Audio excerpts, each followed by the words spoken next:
तो hello everyone, आप सभी का स्वागत है आपके अपने चैनल पर दोस्तों। तो आज की क्लास में हम लोग बात करने वाले हैं क्लास 10th की प्रश्नावली 4.3 द्विघात समीकरण का प्रश्न संख्या 1 के बी पार्ट की। ठीक है, इससे पहले वाले लेक्चर में हम लोग इंट्रोडक्शन भी देखे और उससे रिलेटेड एक क्वेश्चन भी बनाया दोस्तों। अब यहाँ पे देखिए क्या लिखा हुआ है, द्विघात समीकरणों के मूलों का यदि कोई अस्तित्व हो तो इन्हें पूर्ण वर्ग बनाने की विधि से ज्ञात करें दोस्तों। तो पूर्ण वर्ग होता क्या है, तो इससे पहले वाले लेक्चर में हम बड़े ही अच्छे से क्लैरिफिकेशन देके बताए हैं। आइए अब इसको भी हम लोग आसानी से समझते हैं। अगर इस क्वेश्चन को भी बनाएंगे ना दोस्तों तो आपको अच्छे से समझ में आएगा। तो जैसा कि सबसे पहले हम लोग इस तरह के क्वेश्चन में क्या करते हैं, तो देखिए तो थोड़ा बैकग्राउंड से आवाज़ आ रहा होगा, इसको मैनेज करके चलिएगा। ठीक है, तो हमारा यहाँ पे सबसे पहले इस तरह के क्वेश्चन को हम लोग लिखते हैं सॉल्यूशन।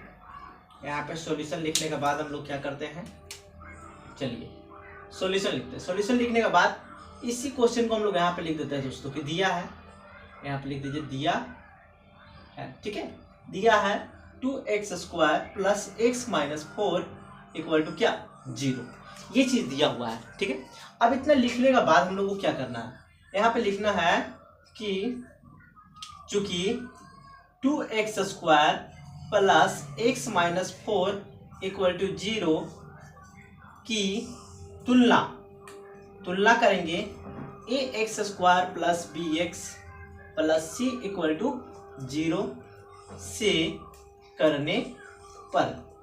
जैसे हम लोग तुलना करते हैं दोस्तों, हम लोग को पता चल जाता है a का मान, b का मान और c का मान। जैसे यहाँ पर a का मान x² का यहाँ पर गुणांक a है और यहाँ पर x² का गुणांक 2 है, इसलिए हमारा a का मान जो हो जाएगा 2 हो जाएगा। और उसी तरह अगर b की बात करें तो b का जो मान हो जाएगा दोस्तों हमारा 1 हो जाएगा और c का जो मान होगा हमारा -4 हो जाएगा।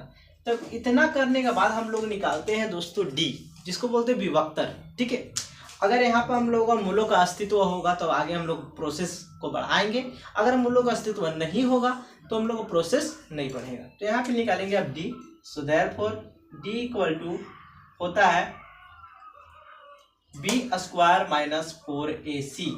तो चलिए आप इसको ऐसे लेके चल सकते हैं, कोई दिक्कत नहीं है। चलिए यहाँ पे d बराबर b के जगह पे कितना है दोस्तों 1, तो 1 का होल स्क्वायर माइनस 4 गुना a गुना c 4। अब यहाँ पे देखिए a का स्क्वायर a 4 दूनी 8, 8 चौके 32 और माइनस माइनस प्लस यानी कि 32, यानी कि आ गया हमारा 33। और अगर हमारा a की बात d का बात करें तो d का वैल्यू जो हमारा आया 33 आया। और d जो है दोस्तों हमारा 0 से बड़ा है, यानी कि 0 से जब बड़ा होता है तो हम लोग लिखते हैं चूंकि मूल असमान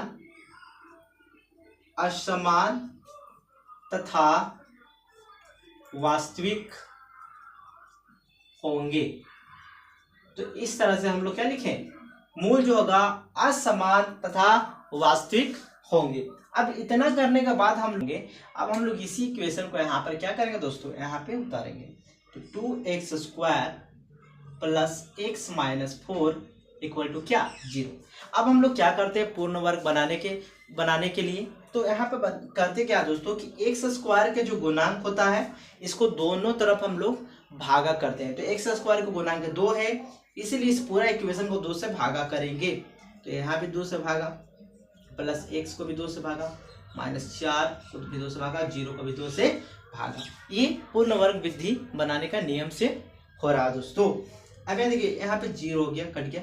ठीक है, 2 कट गया और बचा x² प्लस x/2 माइनस, अब इसको ऐसे भी लिख सकते हैं 1/2 इंटू x माइनस, अभी 2 से 4 2 बार में कट जाएगा और यहाँ बच जाएगा 0। अब यहाँ पे देखिए दोस्तों, अब क्या करता हम लोग दूसरा बार क्या करते थे, दूसरा बार ये करते थे कि x का गुणांक लेते थे दोस्तों। तो x का गुणांक हमारा क्या है 1/2 है, तो 1/2 को हम लोग यहाँ पे लिख दिए।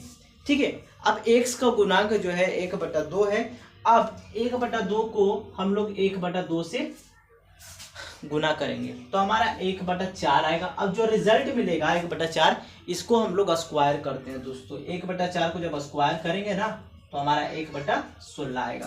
तो 1/16 आ गया। अब इस 1/16 को हम लोग क्या करना है, ये इक्वेशन में दोनों तरफ जोड़ देना है दोस्तों।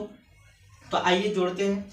तो x square plus 1/2x plus 1/16 को इधर भी जोड़ेंगे, माइनस में 2 है, चलिए माइनस में 2 इक्वल टू 0 प्लस 1/16 को इधर भी जोड़ देंगे। अब यहाँ पे देखिए दोस्तों, ये और ये a प्लस बी के होल स्क्वायर में क्या हो गया, स्प्लिट है, ठीक है।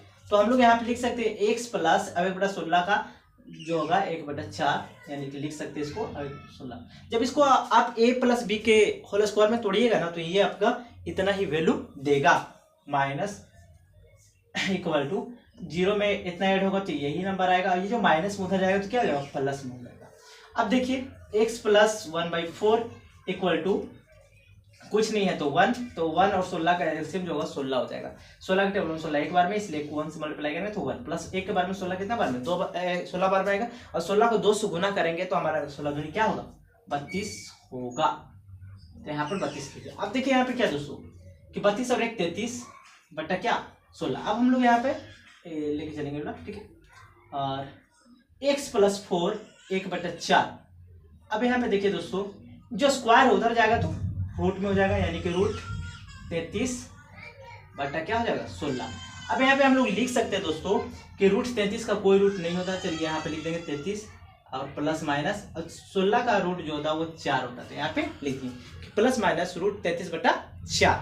अब हम लोग क्या करेंगे, x बराबर ये जो 1/4 है सॉरी, चलिए यहाँ देखिए, एक बार हम लोग प्लस वाला वैल्यू लेंगे रूट 33/4, एक बार माइनस वाला वैल्यू लेंगे माइनस रूट 33/4। तो चलिए लेते हैं 12 करके, x बराबर प्लस 1/4 है, और एक बार प्लस वाला वैल्यू लेंगे तो प्लस रूट 33/4।